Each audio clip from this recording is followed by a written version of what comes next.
ರಾಮು ಮನಸ್ಸು ಶುದ್ಧವಾಗಿತ್ತು. ದುರಾಸೆ ಇಲ್ಲ, ದುರಭಿಮಾನ ಇಲ್ಲ. ಚಿಕ್ಕದಾದ ಒಂದು ಲೋಟ ಅನ್ನದ ಭಂಡಾರವನ್ನೇ ತೆರೆದಿತ್ತು.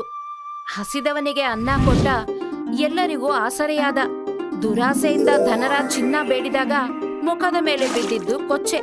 ಈ ಪುಟ್ಟ ಕಥೆ ಕೊಡುವ ನೀತಿ ಏನಂದ್ರೆ, ಒಳ್ಳೆ ಮನಸ್ಸಿರುವವರ ಜೊತೆ ದೇವರು ಯಾವಾಗ್ಲೂ ಇರ್ತಾನೆ. ರಾಮು ತನ್ನ ಅಮ್ಮನ ಜೊತೆ ಅಂಗಳದಲ್ಲಿ ಕೂತಿರ್ತಾನೆ. ಅಂಗಳ ಚಿಕ್ಕದಾಗಿ ಅಸ್ತವ್ಯಸ್ತವಾಗಿದೆ. ಅರ್ಧ ಆರಿ ಹೋದ ಒಲೆ ಇದೆ. ಮತ್ತೆ ಮೂಲೆಯಲ್ಲಿ ಕೆಲವು ಮಣ್ಣಿನ ಮಡಿಕೆ ಇದೆ. ರಾಮು ತನ್ನ ಕೈಯಲ್ಲಿದ್ದ ಕೆಲವು ಗೋಧಿಯ ಕಾಳುಗಳನ್ನ ಎಣಿಸ್ತಾನೆ ಮತ್ತು ನಿಧಾನವಾಗಿ ನಿಟ್ಟುಸಿರು ಬಿಡ್ತಾನೆ. ಆಗ ಭೋಲಾ ಒಳಗಡೆ ಬರ್ತಾನೆ. ಅವನ ಕೈಯಲ್ಲಿ ಒಂದು ಚಿಕ್ಕ ಮುಲ್ಲಂಗಿ ಇದೆ. ಅದನ್ನವನು ಹೇಗ್ ಹಿಡ್ಕೊಂಡಿದ್ದಾನೆ ಅಂದ್ರೆ ಯಾವುದೋ ನಿಧಿ ಸಿಕ್ಕ ಹಾಗೆ. ಅವನಿಗೆ ಅನ್ನಿಸ್ತಿದೆ ಇದರಿಂದ ಸ್ವಲ್ಪನಾದ್ರೂ ಹಸಿವು ಕಡಿಮೆ ಆಗುತ್ತೆ ಅಂತ. ರಾಮು ಖುಷಿಯಾಗಿರೋಕೆ ಪ್ರಯತ್ನ ಮಾಡ್ತಾನೆ. ಆದ್ರೆ ಪರಿಸ್ಥಿತಿ ಅಷ್ಟು ಸುಲಭವಾಗಿರ್ಲಿಲ್ಲ. ಹಳ್ಳಿಯಲ್ಲಿ ಕೆಲಸ ಸಿಗೋದು ಕಷ್ಟ ಆಗಿದೆ. ಒಂದು ವೇಳೆ ಕೆಲಸ ಸಿಕ್ಕಿದ್ರೂ ಅದರ ದುಡ್ಡು ಸಮಯಕ್ಕೆ ಸರಿಯಾಗಿ ಸಿಗಲ್ಲ. ಸಾಲ ಕೂಡ ಜಾಸ್ತಿ ಆಗಿದೆ. ಅದ್ರ ಜೊತೆಗೆ ಧನರಾಜನ ಬೆದರಿಕೆ ಕೂಡ ತಲೆ ಮೇಲೆ ತೂಗುಗತ್ತಿಯಾಗಿದೆ. ರಾಮು ಏನಾದ್ರೂ ಅವನ ಸಾಲ ತೀರಿಸ್ದಿದ್ರೆ ಅವನು ಮನೆಯಿಂದ ಹೊರಗೆ ಹಾಕ್ತೀನಿ ಅಂತ ಹೇಳಿದಾನೆ. ರಾಮು ಮಗನೇ, ನೀನು ಬೆಳಗ್ಗೆಯಿಂದ ಏನೂ ತಿಂದಿಲ್ಲ. ಹೀಗೆ ಆದ್ರೆ ಇನ್ನು ಎಷ್ಟು ದಿನ ನಡೆಯುತ್ತೆ? ಅಮ್ಮ, ಮೊದ್ಲು ನೀವು ತಿನ್ನಿ, ನಾನು ಆಮೇಲೆ ಏನಾದ್ರೂ ವ್ಯವಸ್ಥೆ ಮಾಡ್ಕೋತೀನಿ. ಇಲ್ಲೋಡು, ಇವತ್ತಿನ ನಮ್ಮ ಊಟ ಅರ್ಧ ಮೂಲಂಗಿ ನಿಂಗೆ, ಅರ್ಧ ನಂಗೆ. ಅಷ್ಟೊತ್ತಿಗೆ ಧನ್ರಾಜ್ ಕಲ್ಲು ಮುನಿ ಜೊತೆಗೆ ರಾಮು ಮನೆಗೆ ಬರ್ತಾನೆ. ಕಲ್ಲು ಕೈಯಲ್ಲಿ ಒಂದು ದೊಡ್ಡ ಲೆಕ್ಕದ ಪುಸ್ತಕ ಇರುತ್ತೆ. ಮತ್ತವನ ಮುಖದ ಮೇಲೆ ಒಂದು ಚಿಕ್ಕ ಸ್ಮೈಲ್ ಕೂಡ ಇದೆ. ಸೇಟು ಧನ್ರಾಜ್ ಹೇಗೆ ಮನೆಗೆ ಬರ್ತಾನೆ ಅಂದ್ರೆ ಇಲ್ಲಿನ ಪ್ರತಿಯೊಂದು ಮಣ್ಣು ಅವಂದೇ ಅನ್ನೋ ಹಾಗೆ. ಅವನು ಆ ಗುಡಿಸಲಿನ ಎಲ್ಲಾ ಕಡೆ ಒಂದ್ಸಲ ನೋಡ್ತಾನೆ. ಅವನ ಮುಖದ ಮೇಲೆ ಬೇಜಾರು ಇದೆ, ಅದರ ಜೊತೆಗೆ ಸಂತೋಷ ಕೂಡ. ಅವನಿಗೆ ಬೇರೆಯವರ ಭಯ ನೋಡ್ತಾ ಇದ್ರೆ ಖುಷಿ ಆಗ್ತಾ ಇರುತ್ತೆ. ರಾಮು ತಕ್ಷಣ ಕೈ ಮುಗಿದು ಗೌರವದಿಂದ ಸ್ವಾಗತ ಮಾಡ್ತಾನೆ. ಆದ್ರೆ ಸೇಟ್ನ ಧ್ವನಿ ಮೊದಲಿಂದಾನೇ ಬೈಯೋ ಥರ ಇರತ್ತೆ. ಆದ್ರೆ ಕಲ್ಲು ಮುನಿ ಮಾತ್ರ ತುಂಬಾ ನಾಟಕೀಯವಾಗಿ ಲೆಕ್ಕದ ಪುಸ್ತಕ ತೆಗಿತಾನೆ. ಅವನು ಬೆರಳಿಂದ ಒಂದೊಂದೇ ಪೇಜ್ ತಿರುಗಿಸ್ತಾ ಲೆಕ್ಕ ನೋಡಕ್ಕೆ ಶುರು ಮಾಡ್ತಾನೆ. ಭೋಲಾ ಧೈರ್ಯ ಮಾಡಿ ರಾಮು ಹತ್ರ ಬಂದು ನಿಂತ್ಕೋತಾನೆ. ಅವನನ್ನ ರಕ್ಷಣೆ ಮಾಡ್ಬೇಕು ಅನ್ನೋ ರೀತಿ. ಆದ್ರೆ ಅದು ಅವನಿಂದ ಸಾಧ್ಯ ಇರಲಿಲ್ಲ. ಯಾಕೆಂದ್ರೆ ಪ್ರತಿ ಸಲ ಸೇಟ್ ಅವನನ್ನ ದುರುಗುಟ್ಟಿ ನೋಡ್ದಾಗ ಅವನ ಧೈರ್ಯ ಎಲ್ಲ ಅಡಗಿ ಹೋಗುತ್ತೆ. ಹಿಂದೆ ನಿಂತಿದ್ದ ಅಮ್ಮ ಇದನ್ನೆಲ್ಲ ನೋಡ್ತಾ ಇರ್ತಾಳೆ. ಏನಪ್ಪ ರಾಮು, ನನ್ನ ದುಡ್ಡು ಯಾವಾಗ ವಾಪಸ್ ಕೊಡ್ತೀಯಾ? ಸೇಠ್ಜಿ, 2 ದಿನ ಟೈಮ್ ಕೊಡಿ, ನಾನು ಹೇಗಾದ್ರೂ ಮಾಡಿ ನಿಮ್ ಸಾಲ ತೀರಿಸ್ತೀನಿ. 2 ದಿನ? ಸೇಠ್ಜಿ, ಇದು ಅದೇ 2 ದಿನ. 2 ತಿಂಗಳಿಂದ ಇದೇ 2 ದಿನ ಬರ್ತಾನೆ ಇದೆ, ಮುಗಿತಾನೆ ಇಲ್ಲ. ರಾಮು, ದಾನ ನಾನು ದೇವಸ್ಥಾನದಲ್ಲಿ ಮಾಡ್ತೀನಿ, ಈ ದಂಧೆಲಲ್ಲ. ನಾಳೆ ಸೂರ್ಯ ಮುಳುಗೋದ್ರೊಳಗೆ ದುಡ್ಡು ಬರ್ಲಿಲ್ಲ ಅಂದ್ರೆ ಈ ಮನೆ ನಂದಾಗುತ್ತೆ. ಸೇಠ್ಜಿ, ನಾವು ಬಡವರು ನಿಜ, ಆದ್ರೆ ಮೋಸ ಮಾಡಲ್ಲ. ಸ್ವಲ್ಪ ಟೈಮ್ ಕೊಡಿ. ನೋಡಿ ಅಮ್ಮ, ನನಗೆ ಕಣ್ಣೀರ್ ಬೇಡ, ದುಡ್ಡು ಬೇಕು. ಸೇಠ್ಜಿ ಕಣ್ಣೀರ್ ಮಾರೋ ಅಂಗಡಿ ಓಪನ್ ಮಾಡಿದ್ರೆ ನಾವು ಶ್ರೀಮಂತರಾಗ್ತೀವಿ. ಏನ್ ವಟ ವಟ ಅಂತಿದೀಯೋ? ನನಗೆ ಹಸಿವಾಗ್ತಿದೆ ಅಷ್ಟೇ. ನೆನಪಿಡ್ಕೋ, ನಾಳೆ ಕೊನೆ ದಿನ. ಸೇಠ್ ಧನ್ರಾಜ್ ಇಷ್ಟೆಲ್ಲ ಹೇಳಿ ಕಲ್ಲು ಮುನಿನ್ ಜೊತೆ ಅಲ್ಲಿಂದ ಹೊರಟೋಗ್ತಾನೆ. ರಾಮು ಸುಮ್ಮನೆ ನಿಂತು ಬಿಡ್ತಾನೆ. ಅವನ ಮುಖದ ಮೇಲೆ ಚಿಂತೆ ಎದ್ದು ಕಾಣ್ತಾ ಇರುತ್ತೆ. ಸ್ವಲ್ಪ ಹೊತ್ತಾದ್ಮೇಲೆ ರಾಮು ಒಂದು ನಿಶಬ್ದವಾದ ದಾರಿಯಲ್ಲಿ ಹೋಗ್ತಿದ್ದಾನೆ. ಅವನ ಕೈಯಲ್ಲಿ ಒಂದು ಹಗ್ಗ ಮತ್ತೆ ಒಂದು ಖಾಲಿ ಬುಟ್ಟಿ ಇದೆ. ಇವತ್ತಾದ್ರೂ ಸೂರ್ಯ ಮುಳುಗೋಕೆ ಮೊದಲು ಎಲ್ಲಾದ್ರೂ ಕೆಲ್ಸ ಸಿಗತ್ತಾ ಅಂತ ಯೋಚಿಸ್ತಿದ್ದಾನೆ. ಆ ದಾರಿ ಒಂದು ಹಳೆಯ ಆಲದ ಮರದ ಹತ್ರ ಹೋಗ್ತಿರುತ್ತೆ. ಭೋಲಾ ಕೂಡ ಅಣ್ಣನ ಜೊತೆಯಲ್ಲೇ ಹೋಗ್ತಾ ಇದ್ದಾನೆ. ರಾಮು ಬೇಜಾರಾಗ್ಬಾರ್ದು ಅಂತ ಅವನು ನಿರಂತರವಾಗಿ ಮಾತಾಡ್ತಾ ಇರ್ತಾನೆ. ಆದ್ರೆ ಎಲ್ಲೂ ಕೆಲ್ಸ ಸಿಗದೇ ಇದ್ದಾಗ ನಿಧಾನವಾಗಿ ಭೋಲಾ ಕೂಡ ಸುಮ್ಮನಾಗ್ಬಿಡ್ತಾನೆ. ಆಲದ ಮರದ ಹತ್ರ ಬಂದಾಗ ರಾಮು ನಿಂತ್ಕೋತಾನೆ. ಅಲ್ಲೇ ಇದ್ದ ಕಲ್ಲಿನ ಮೇಲೆ ಕೂತ್ಕೋತಾರೆ. ಈಗ ಅವನ ಮುಖದ ಮೇಲಿದ್ದ ದುಃಖ ಎದ್ದು ಕಾಣ್ತಿದೆ. ಭೋಲಾ ಮತ್ತೆ ಅವನಿಗೆ ಧೈರ್ಯ ಹೇಳೋ ಪ್ರಯತ್ನ ಮಾಡ್ತಾನೆ. ಆದ್ರೆ ಈ ಸಲ ಅವನ ಮಾತುಗಳು ಕೂಡ ರಾಮು ಮನಸ್ಸಿನ ಭಾರ ಇಳಿಸಕ್ಕಾಗಲ್ಲ. ಬೋಲಾ, ನಾನು ಯಾರಿಗೇನ್ ಮಾಡಿದ್ದೀನಿ? ನಾನು ಇದುವರೆಗೂ ಯಾರಿಗೂ ಕೆಟ್ಟದ್ ಬಯಸಿಲ್ಲ. ಆದ್ರೂ ನಮ್ಮಮ್ಮ ಈ ದಿನನ ನೋಡೋ ರೀತಿ ಯಾಕೆ ಆಗ್ತಿದೆ? ಅಯ್ಯೋ, ಮೇಲಿರೋನು ಒಂದೊಂದ್ಸರಿ ನಿಧಾನಕ್ಕೆ ಕೇಳಿಸ್ಕೊತಾನೆ, ಆದ್ರೆ ಖಂಡಿತವಾಗ್ಲೂ ಕೇಳಿಸ್ಕೊತಾನೆ. ಅವನು ಕೇಳಿಸ್ಕೊಂಡಿದ್ರೆ ಇಲ್ಲಿವರೆಗೂ ಯಾಕೆ ಸುಮ್ನಿದಾನೆ? ಯಾಕೆ ಅಂದ್ರೆ ನೀನ್ ಮಾತಾಡೋದು ನಿಧಾನ ಅನ್ಸುತ್ತೆ. ಸ್ವಲ್ಪ ಜೋರಾಗಿ ಕೇಳಿ ನೋಡು. ನನಗ್ ಒಂದೇ ಒಂದು ಅವಕಾಶ ಕೊಡು, ನಾನ್ ಕಷ್ಟಪಡ್ತೀನಿ. ಆದ್ರೆ ನಮ್ಮ ಅಮ್ಮನ್ ಮನೆನ ಕಿತ್ಕೋಬೇಡ. ಅಷ್ಟೊತ್ತಿಗೆ ಗಾಳಿ ಬೀಸುತ್ತೆ. ಆಗ ಆಲದ ಮರದಿಂದ ಒಂದು ವಿಚಿತ್ರ ಶಬ್ದ ಕೇಳುತ್ತೆ. ಅದನ್ನ ಕೇಳಿ ರಾಮು ಮತ್ತೆ ಭೋಲಾ ಇಬ್ಬರಿಗೂ ಆಶ್ಚರ್ಯ ಆಗುತ್ತೆ. ಅಷ್ಟೊತ್ತಿಗೆ ಮರದ ಹತ್ತಿರ ರಹಸ್ಯವಾಗಿ ಒಬ್ಬ ಸಾಧು ಬಾಬಾ ಕಾಣಿಸ್ತಾರೆ. ಅವರ ಕಣ್ಣುಗಳು ಶಾಂತವಾಗಿದೆ, ಉದ್ದವಾದ ಗಡ್ಡ ಇದೆ, ಮತ್ತವರ ಸ್ವಭಾವ ತುಂಬಾ ಶಾಂತಚಿತ್ತರು ಅನ್ಸುತ್ತೆ. ಅವರ ಹತ್ರ ಒಂದು ಹಳೆಯ ತಾಮ್ರದ ಲೋಟ ಇರುತ್ತೆ. ಅದು ಸ್ವಲ್ಪ ಹಾಳಾಗಿ ಧೂಳಿನಿಂದ ತುಂಬಿರುತ್ತೆ. ನೋಡೋಕೆ ತುಂಬಾ ಸಾಮಾನ್ಯವಾಗಿರುತ್ತೆ. ರಾಮು ಭೋಲಾ ಇಬ್ರು ಒಬ್ರನ್ನೊಬ್ರು ಆಶ್ಚರ್ಯದಿಂದ ನೋಡ್ತಾರೆ. ಭೋಲಾ ಏನೋ ಪಿಸುಗುಟ್ಟಕ್ಕೆ ಟ್ರೈ ಮಾಡ್ತಾನೆ, ಆದ್ರೆ ಅವನ ಪಿಸುಗುಟ್ಟೋ ಮಾತು ಕೂಡ ಕ್ಲಿಯರ್ ಆಗಿ ಕೇಳ್ಸತ್ತೆ. ಸಾಧು ಬಾಬಾ ಶಾಂತ ದೃಷ್ಟಿಯಿಂದ ರಾಮುನ ನೋಡ್ತಾರೆ ಮತ್ತವನನ್ನ ನೀರು ಕೇಳ್ತಾರೆ. ರಾಮು ಸ್ವಲ್ಪ ಹಿಂಜರಿತಾನೆ, ಯಾಕೆಂದ್ರೆ ಅವನ ಹತ್ರನೇ ಏನೂ ಇರ್ಲಿಲ್ಲ. ಆದ್ರೂ ಅವನು ಹತ್ತಿರದಲ್ಲಿದ್ದ ಕೆರೆ ಹತ್ರ ಓಡ್ತಾನೆ. ತಾಮ್ರದ ಪಾತ್ರೆಯಲ್ಲಿ ನೀರು ತುಂಬಿಕೊಂಡು ಎರಡೂ ಕೈಯಲ್ಲಿ ಹುಷಾರಾಗಿ ಹಿಡ್ಕೊಂಡು ವಾಪಸ್ ಬರ್ತಾನೆ. ಸಾಧು ಬಾಬಾಗೆ ಸಂತೋಷ ಆಗತ್ತೆ. ಅವರಿಗೆ ನೀರಿಗಿಂತ ಹೆಚ್ಚಾಗಿ ರಾಮು ಒಳ್ಳೆಯ ಮನಸ್ಸಿನಿಂದ ನೀರನ್ನ ತಂದುಕೊಟ್ಟಿದ್ದಕ್ಕೆ ಸಂತೋಷ ಆಗತ್ತೆ. ನಿನ್ನ ಕೈ ಖಾಲಿ ಇದೆ, ಆದರೆ ಹೃದಯ ತುಂಬಿದೆ. ಬಾಬಾ, ಬಡವನ ಹತ್ರ ಹೃದಯ ಬಿಟ್ರೆ ಬೇರೆ ಇನ್ನೇನಿರುತ್ತೆ? ಒಂದೊಂದ್ಸಾರಿ ಅದೇ ತುಂಬಾ ದೊಡ್ಡ ಆಸ್ತಿ ಆಗಿರುತ್ತೆ. ಸಾಧು ಬಾಬಾ ಆ ಲೋಟ ತಗೊಂಡು ರಾಮು ಕೈಗೆ ಅದನ್ನ ಕೊಡ್ತಾರೆ. ಇದನ್ನ ಇಟ್ಕೋ. ಆದ್ರೆ ಬಾಬಾ, ನಾನಿದನ್ನ ಹೇಗ್ ತಗೊಳ್ಳೋದು? ಇದು ಸಾಧಾರಣವಾದದ್ದಲ್ಲ. ಇದು ಕೇವಲ ಅವ್ರ ಜೊತೆಗಿರುತ್ತೆ. ಯಾರ ಮನಸ್ಸಿನಲ್ಲಿ ಆಸೆ ಅಲ್ಲ, ಸೇವೆ ಇರುತ್ತೋ ಇದರಲ್ಲಿ ನೀರು ತುಂಬು, ಮತ್ತೆ ಬೇಕಾದಾಗ ಪ್ರಾರ್ಥನೆ ಮಾಡಿ ಉಪಯೋಗಿಸು. ಬಾಬಾ, ಇದರಿಂದ ಚಿನ್ನ ಬರುತ್ತಾ? ಯಾರಿಗೆ ಕೇವಲ ಚಿನ್ನ ಕಾಣಿಸುತ್ತೋ ಅವರಿಗೆ ಚಮತ್ಕಾರ ಕಾಣಿಸೋದಿಲ್ಲ. ಭೋಲಾಗೆ ಅದನ್ನ ತಗೊಳ್ಳಕ್ಕೆ ಮುಜುಗರ ಆಗುತ್ತೆ. ಆದ್ರೆ ರಾಮು ಉತ್ಸಾಹದಿಂದ ಆ ಲೋಟನ ಹಿಡ್ಕೊಂಡಿರ್ತಾನೆ. ರಾತ್ರಿ ಅಮ್ಮ ತುಂಬಾ ಸುಸ್ತಾಗಿ ಮಂಚದ ಮೇಲೆ ಮಲಗಿರ್ತಾರೆ. ರಾಮು ಮತ್ತೆ ಭೋಲಾ ಆ ಲೋಟನ ಎದುರುಗಿಟ್ಕೊಂಡು ಕೂತಿರ್ತಾರೆ. ಇದವರಿಗೊಂದು ಪ್ರಶ್ನೆಯಂತೆ ಕಾಣ್ತಿದೆ. ಅದನ್ನ ನೋಡಕ್ಕೆ ಹಳೆಯದಾಗಿ ಮತ್ತೆ ಸಾಮಾನ್ಯವಾಗಿದೆ. ಭೋಲಾ ಅದರ ಸುತ್ತಿ ನೋಡ್ತಾನೆ. ಅದನ್ನೊಂದ್ಸಲ ಮುಟ್ಟಿ ನೋಡ್ತಾನೆ. ಅದರ ವಾಸನೆ ನೋಡ್ತಾನೆ. ಕಿವಿ ಹತ್ರ ಇಟ್ಕೊಂಡು ಶಬ್ದ ಕೇಳೋ ಪ್ರಯತ್ನ ಮಾಡ್ತಾನೆ, ಇದ್ರಲ್ಲಿ ಏನಿದೆ ಅಂತ ತಿಳ್ಕೊಳ್ಳೋಕೆ. ಅಷ್ಟೊತ್ತಿಗೆ ರಾಮುಗೆ ಸಾಧು ಬಾಬಾನ ಮಾತು ನೆನಪಾಗುತ್ತೆ.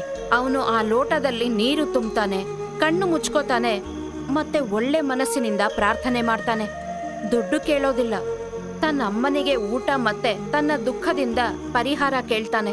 ಹೀಗೆ ಕೇಳಿ ಅವನು ನಿಧಾನವಾಗಿ ನೀರನ್ನ ಲೋಟದೊಳಗೆ ಹಾಕ್ತಿದ್ದಾಗ ಆ ನೀರು ಹುಳಿತಾ ಅಕ್ಕಿ ಮತ್ತೆ ಬೇಳೆಯಾಗಿ ಬದಲಾಗುತ್ತೆ.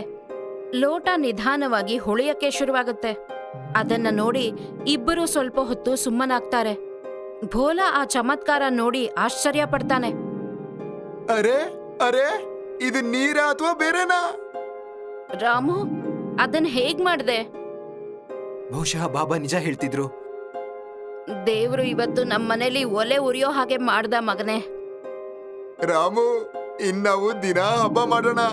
ಪೂರಿ, ಹಲ್ವಾ, ಜಿಲೇಬಿ, ಲಡ್ಡು. ಇದ್ದಕ್ಕಿದ್ದ ಹಾಗೆ ಲೋಟ ಅಡಿಗೆ ಮಾಡೋದನ್ನ ನಿಲ್ಲಿಸ್ಬಿಡುತ್ತೆ. ಎಲ್ಲ ಮತ್ತೆ ಬರೀ ನೀರಾಗಿ ಬದಲಾಗಿ ಹೋಗುತ್ತೆ. ಅಯ್ಯೋ, ಇದಕ್ ಬೇಜಾರಾಯ್ತಾ? ಬಹುಶಃ ಇದು ಅವಶ್ಯಕತೆನ ಅರ್ಥ ಮಾಡ್ಕೊಳ್ಳುತ್ತೆ, ದುರಾಸೆನಲ್ಲ.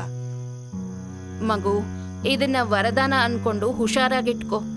ಪರೀಕ್ಷೆ ಅನ್ಕೊಂಡು ಉಪಯೋಗ ಮಾಡು.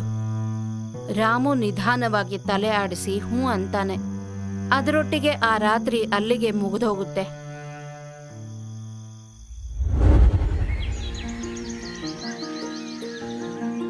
ಮಾರನೇ ದಿನ ಬೆಳಗ್ಗೆ ಹೊಸ ಬೆಳಕು ಮೂಡುತ್ತೆ. ಎಷ್ಟೋ ದಿನದ ಉಪವಾಸದ ನಂತರ ಅಮ್ಮ ಒಲೆ ಮೇಲೆ ಅಡಿಗೆ ಮಾಡ್ತಾ ಇದ್ದಾಳೆ. ಅಡಿಗೆಯ ಪರಿಮಳ ಎಲ್ಲಾ ಕಡೆ ಹರಡ್ಕೊಂಡಿರುತ್ತೆ. ಭೋಲಾಗೆ ಖುಷಿ ತಡಿಯೋಕಾಗ್ತಿಲ್ಲ. ರಾಮು ಅವನಿಗೆ ಹೇಳ್ತಾನೆ, ಈ ಲೋಟದ ವಿಷಯನ ಯಾರಿಗೂ ಹೇಳ್ಬೇಡ ಅಂತ. ಆದ್ರೆ ಭೋಲಾ ಮುಖ ನೋಡಿದ್ರೆ ಗೊತ್ತಾಗತ್ತೆ, ರಹಸ್ಯ ಮುಚ್ಚಿಟ್ಕೊಳ್ಳೋದು ಅವನಿಂದ ಸಾಧ್ಯ ಇಲ್ಲ. ಭೋಲಾ, ನಿನ್ ಹೊಟ್ಟೆಲಿ ಯಾವ ರಹಸ್ಯನೂ ಉಳಿಯೋದಿಲ್ಲ. ಹುಷಾರಾಗಿರು. ಇದ್ರ ಬಗ್ಗೆ ಯಾರಿಗೂ ಕೂಡ ಗೊತ್ತಾಗ್ಬಾರ್ದು. ರಾಮು, ನಾನು ಆಣೆ ಮಾಡ್ತೀನಿ, ನಾನು ಯಾರ ಹತ್ರ ಏನೂ ಹೇಳೋದಿಲ್ಲ. ನಿನ್ನ ಆಣೆಗಿಂತ ನಂಗೆ ನಿನ್ ಮುಖ ನೋಡಿದ್ರೇನೆ ಭಯ ಆಗುತ್ತೆ. ನೀನ್ ಯೋಚನೆ ಮಾಡ್ಬೇಡ, ನಾನು ಎಲ್ಲ ನೋಡ್ಕೊತೀನಿ.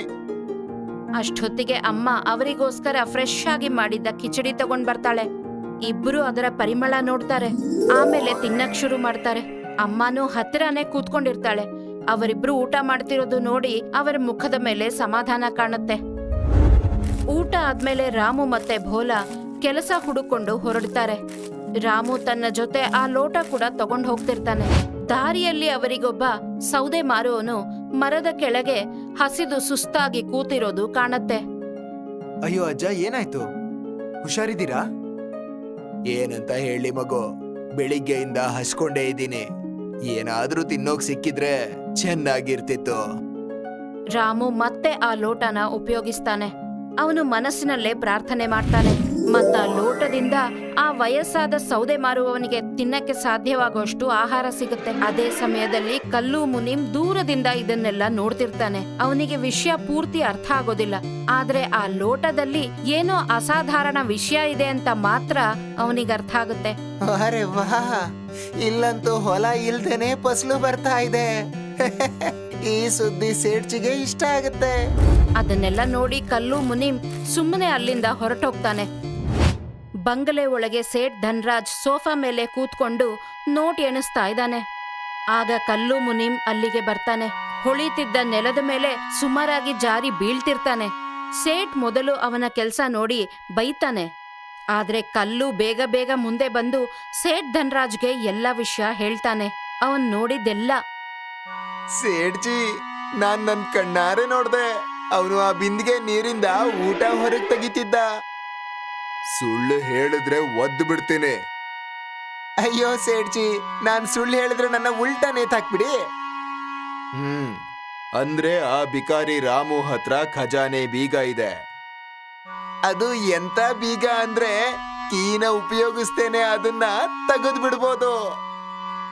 ನಾಳೆ ಅವನ್ ಮನೆ ತಗೋತಾ ಇದ್ದೆ, ಆದ್ರೆ ಈಗ ಆ ಬಿಂದಿಗೆ ತಗೋತೀನಿ. ನೇರವಾಗಿ ಕೇಳ್ತೀರಾ? ಮೂರ್ಖ, ಅದನ್ನೆಲ್ಲ ಕೇಳಿ ತಗೊಳ್ಳೋದಲ್ಲ, ಕಿತ್ಕೋಬೇಕು. ಅದನ್ನೆಲ್ಲ ಕೇಳಿ ಧನ್ರಾಜ್ ಕಣ್ಣುಗಳಲ್ಲಿ ದುರಾಸೆ ಎದ್ದೇಳುತ್ತೆ. ಕಲ್ಲು ಮುನಿಂ ಕೂಡ ತಲೆ ಆಡಿಸಿ ಅವನ ಮಾತಿಗೆ ಒಪ್ಪಿಗೆ ಸೂಚಿಸ್ತಾನೆ. ಸ್ವಲ್ಪ ಹೊತ್ತಲ್ಲೇ ಸೇಠ್ ಧನ್ರಾಜ್ ಕಲ್ಲು ಮುನಿಂ ಜೊತೆ ರಾಮು ಮನೆಗೆ ಬರ್ತಾನೆ. ಈ ಸಲ ಅವನ ಮಾತು ಸಿಹಿಯಾಗಿರುತ್ತೆ. ಅವನು ತನ್ನ ಜೊತೆ ಹಣ್ಣುಗಳನ್ನು ತಂದಿರ್ತಾನೆ.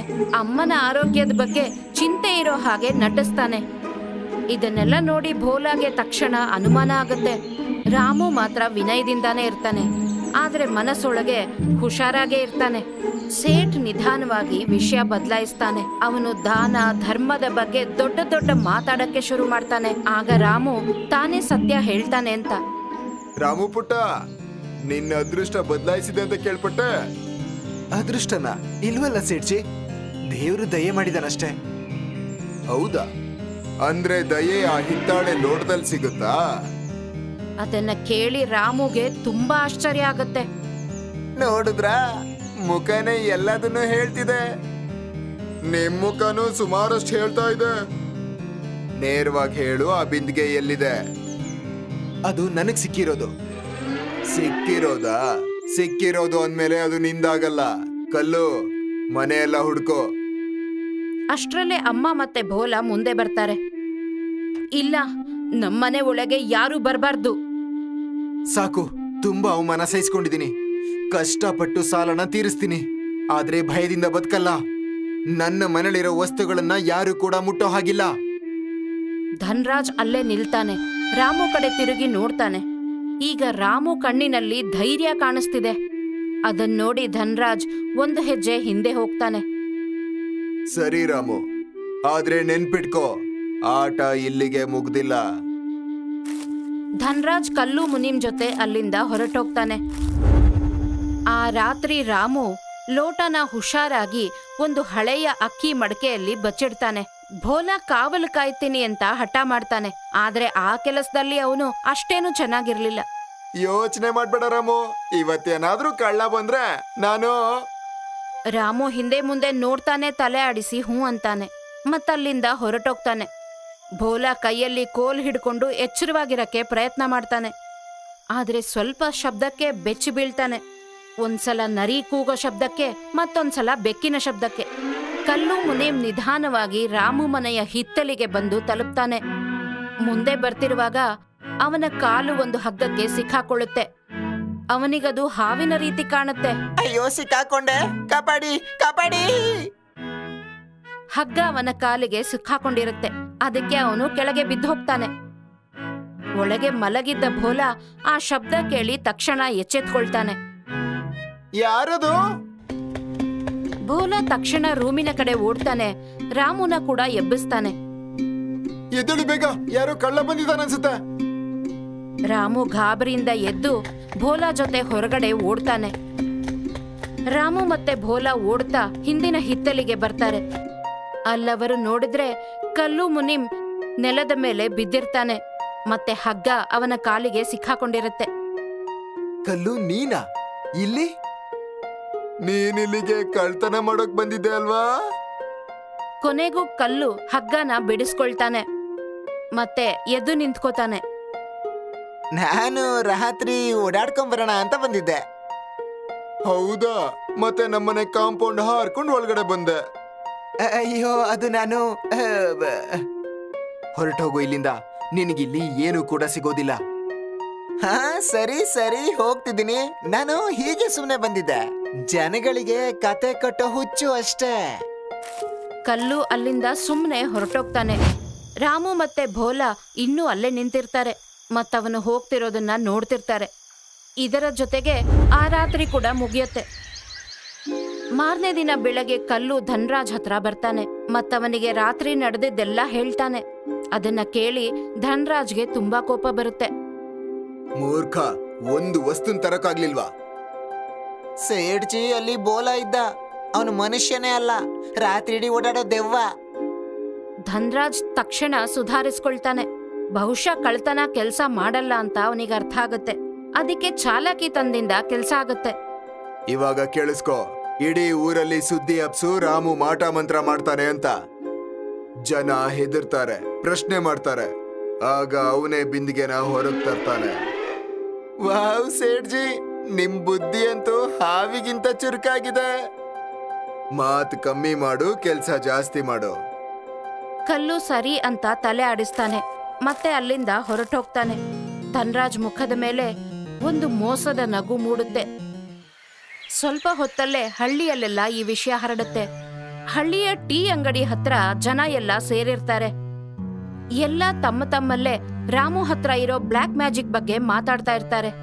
ಅಲ್ಲಿ ವಾತಾವರಣ ಸ್ವಲ್ಪ ಸ್ಟ್ರೆಸ್ ಆಗ್ಬಿಡತ್ತೆ. ಅಷ್ಟೊತ್ತಿಗೆ ಧನ್ರಾಜ್ ಅಲ್ಲಿಗೆ ಬರ್ತಾನೆ. ಅವನ ಹಿಂದೆನೆ ಕಲ್ಲು ಕೂಡ ಬರ್ತಾನೆ. ಎಲ್ರು ಕೇಳಿ ಇಲ್ಲಿ, ನಿಮ್ಮ ಸುರಕ್ಷತೆನೇ ನನಗ್ ಮುಖ್ಯ. ರಾಮು ಮನೆಯಲ್ಲಿ ರಹಸ್ಯವಾಗಿ ಒಂದು ವಸ್ತು ಇದೆ. ನಾನು ನನ್ನ ಕಣ್ಣಾರೆ ನೋಡ್ದೆ, ನೀರಿಂದ ಊಟ ತಯಾರಾಗ್ತಿತ್ತು. ಅಷ್ಟೊತ್ತಿಗೆ ರಾಮು, ಭೋಲಾ ಮತ್ತೆ ಅಮ್ಮ ಕೂಡ ಅಲ್ಲಿಗೆ ಬರ್ತಾರೆ. ಆಗ ಭೋಲಾ ಮುಂದೆ ಬಂದು ಮಧ್ಯದಲ್ಲೇ ಮಾತಾಡ್ತಾನೆ. ಹಾಗಾದ್ರೆ ನೀನ್ ಇದನ್ನು ನೋಡಿರ್ಬೇಕಲ್ವಾ?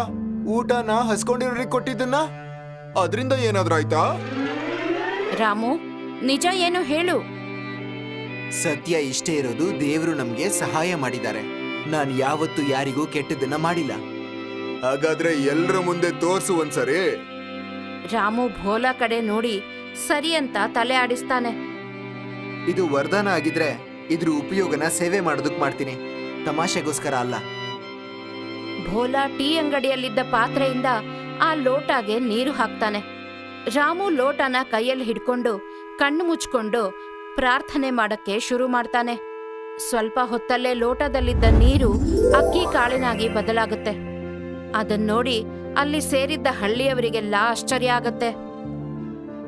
ಅರೆ ವಾ, ಇದು ನಿಜವಾಗ್ಲೂ ಚಮತ್ಕಾರನೇ. ಹೇಳಿದ್ದೆ ಅಲ್ವಾ, ನಮ್ ರಾಮು ಮಾಟ ಮಂತ್ರ ಮಾಡಲ್ಲ. ಅವನು ತುಂಬಾ ಒಳ್ಳೆ ಮನ್ಸಿನವನು. ಧನ್ರಾಜ್ ಇದನ್ನೆಲ್ಲ ನೋಡ್ತಾನೆ. ಅವನ ಮನಸ್ಸಿನಲ್ಲಿ ದುರಾಸೆ ಇನ್ನೂ ಜಾಸ್ತಿ ಆಗತ್ತೆ. ಗುಂಪಿನಲ್ಲಿದ್ದವರ ಆಶ್ಚರ್ಯ ನಿಧಾನವಾಗಿ ರಾಮು ಬಗ್ಗೆ ಗೌರವವಾಗಿ ಬದಲಾಗೋದನ್ನ ನೋಡಿ ಅವನಿಗೆ ಸಹಿಸಕ್ಕಾಗಲ್ಲ. ಇದ್ದಕ್ಕಿದ್ದಾಗೆ ಧನ್ರಾಜ್ ರಾಮು ಕೈಯಿಂದ ಲೋಟ ಕಿತ್ಕೋತಾನೆ.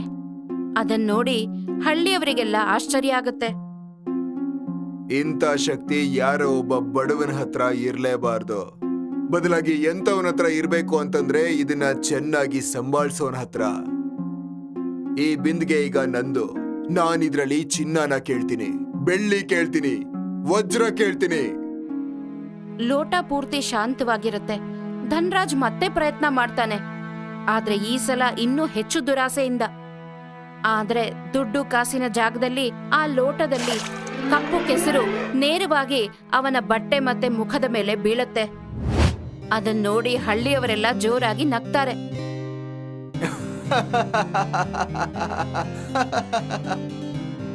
ವರವಾ ಸೇಡ್ಜಿ, ಚಿನ್ನ ಅಲ್ಲ, ಚೆನ್ನಾಗಿ ಹಾರ್ತಲ್ವಾ?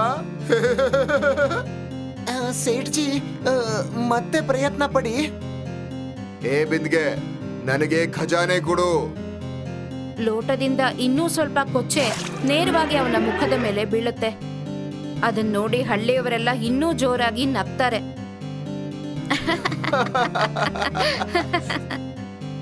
ಅಷ್ಟೊತ್ತಿಗೆ ಅದೇ ಸಾಧು ಬಾಬಾ ಅಲ್ಲಿಗೆ ಬರ್ತಾರೆ. ಬಾಬಾ, ನೀವು? ರಾಮು ಹಸುವನ್ನ ಹೋಗ್ಲಾಡ್ಸೋಕೆ ಪ್ರಾರ್ಥನೆ ಮಾಡಿದ್ದ, ಹಾಗಾಗಿ ಅವನಿಗೆ ಇದು ಸಿಕ್ತು. ಇವನು ದುರಾಸೆ ಪಟ್ಟ, ಹಾಗಾಗಿ ಅಪವಿತ್ರನಾದ. ನೆನಪಿಟ್ಕೊಳ್ಳಿ, ವರದಾನ ಯಾವತ್ತು ದುರಾಸೆ ಮನುಷ್ಯನ ಬಳಿ ಫಲಿಸೋದಿಲ್ಲ. ಧನ್ರಾಜ್ ನಾಚಿಕೆ ಮತ್ತೆ ಪಶ್ಚಾತ್ತಾಪದಿಂದ ತಲೆ ಬಗ್ಗಿಸ್ತಾನೆ. ರಾಮು ಉದ್ದೇಶ ಯಾವಾಗ್ಲೂ ಒಳ್ಳೇದೇ ಆಗಿತ್ತು, ಆದ್ರೂ ನೀವು ಅವನಿಗೆ ಅನ್ಯಾಯ ಮಾಡಿದ್ರಿ. ಅದಕ್ ಬದಲಾಗಿ ನೀವೀಗ ಅವನ ಸಾಲನೆಲ್ಲ ಮನ್ನಾ ಮಾಡ್ಬೇಕು. ಸರಿ, ಇವತ್ತಿಗೆ ರಾಮು ಸಾಲ ಮುಕ್ತ. ದೇವರು ನಿನಗೆ ಒಳ್ಳೇದು ಮಾಡ್ತಾನೆ ಮಗನೇ. ಬಾಬಾ, ಈಗ ಇದು ನಾನು ಏನ್ ಮಾಡ್ಲಿ? ಇದು ಕಷ್ಟನೂ ಕೊಡ್ತು, ಖುಷಿನೂ ಕೊಡ್ತು. ಕಷ್ಟ ಈ ಬಿಂದಿಗೆ ಕೊಟ್ಟಿಲ್ಲ ಮಗು, ದುರಾಸೆಯಿಂದ ಆಗಿದ್ದು. ಇದನ್ನ ನಿನ್ನ ಹತ್ರನೇ ಇಟ್ಕೋ, ಆದ್ರೆ ನಿನಗೋಸ್ಕರ ಅಲ್ಲ, ಎಲ್ಲರಿಗೋಸ್ಕರ. ಅಂದ್ರೆ ಇನ್ನು ಊರಲ್ಲಿ ಯಾರು ಹಸ್ಕೊಂಡ್ ಮಲ್ಗೋದಿಲ್ಲ, ಒಳ್ಳೆ ಮನ್ಸು ಇರೋವರೆಗೂ ಮಾತ್ರ. ರಾಮು ಜೊತೆಗೆ ಅಲ್ಲಿದ್ದವರೆಲ್ಲ ಒಪ್ಪಿಗೆ ಸೂಚಿಸ್ತಾರೆ. ಇದರೊಂದಿಗೆ ಈ ಕಥೆ ಇಲ್ಲಿಗೆ ಮುಗಿಯುತ್ತೆ.